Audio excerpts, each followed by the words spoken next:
Ketika seseorang sudah tidak bisa menghindari konsekuensi hukum yang menantinya, maka kadang kita akan mulai melihat ia mengabaikan akal sehatnya sendiri.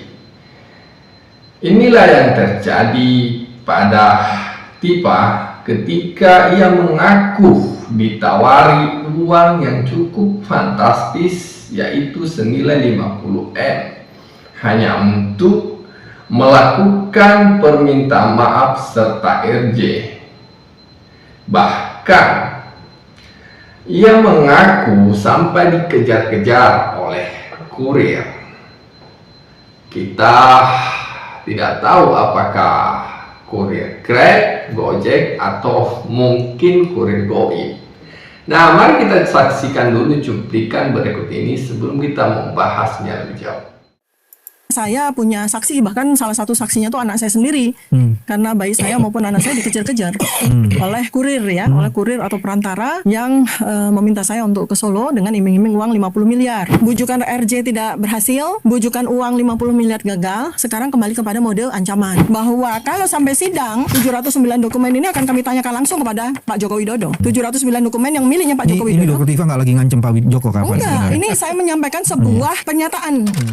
Dari pengakuan Tifa tadi yang begitu percaya diri, justru membuat kita semakin mempertanyakan logika serta narasi yang coba dibangun. Apalagi statusnya sekarang masih tersangka. Karena jika kita melihat lagi ke belakang, langkah-langkah untuk menghindari konsekuensi hukum sudah terlalu banyak. Misalnya gugatan ke MK, pengajuan penghentian perkara, dan langkah-langkah penelitian yang dilakukan sampai ke kuburan serta narasi-narasi yang terus dibangun di ruang publik. Nah, saya kira hal inilah yang membuat Tifa saat ini mencederai akal sehatnya sendiri. Bahkan saya melihat ia sudah mulai berhalusinasi karena sudah begitu banyak langkah-langkah yang ditempuh, tetapi semuanya nihil dan tidak sesuai harapan. Apalagi pengakuan Tifa tadi tidak disertai oleh bukti dan malah mengatakan bahwa ia sampai dikejar-kejar oleh kurir.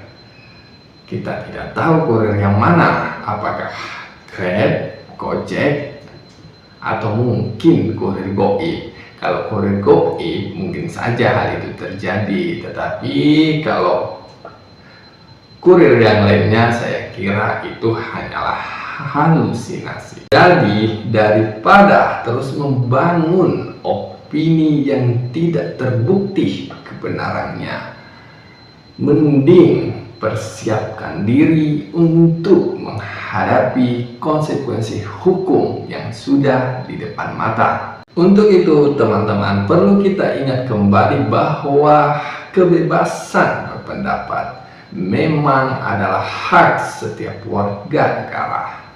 Tetapi kebebasan tersebut harus tetap disertai oleh tanggung jawab dan terus mengedepankan fakta, data, dan menghormati proses hukum yang berlaku.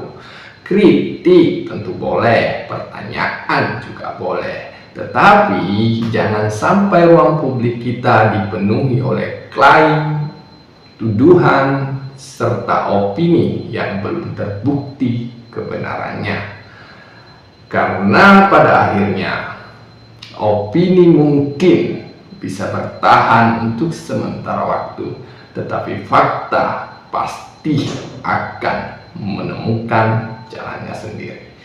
Saya kira itu dari saya. Wallahul muwaffiq ila aqwamit thoriq. Wassalamualaikum warahmatullahi wabarakatuh.